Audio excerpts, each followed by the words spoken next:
Հա, տենց նայում եք, ես հասկանում եմ, ես մեր հարգելի զոհվածների, հարազատների հետ հանդիպումներ, որոնք չեն լուսաբանվել։ Ես մի քանի անգամ այս մի նախադասություն ասել եմ ժողովուրդ ջան, ընդունում եմ սուս ու փուզ լսում եմ ինչ ասում եք, բայց խնդրում եմ մի բան հաշվի առեք։ Եթե չափազանցություն կհամարեք, ձեր իրավունքն է, բայց ես չեմ կարող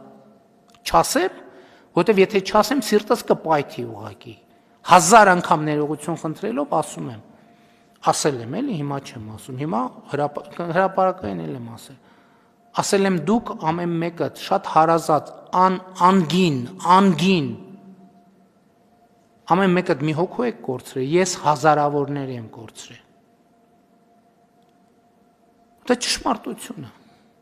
Անկախ նրանից ով ոնց կգնահատի, ով հիմա մտքում կասի, հա, կասի այս դերասանություն, այս ինչ թատրոն է, այս ինչ հոգ չի, թող ասեն իրանց իրավունքն է, բայց ես գիտեմ ճշմարտությունը։ Իմ մեջի ճշմարտությունը ոչ մեկ ոչ կարա հերքի, ոչ էլ կարա նույնիսկ հաստատի, որովհետև դա իմ մեջի ճշմարտությունն է, հասանելի միայն ինձ։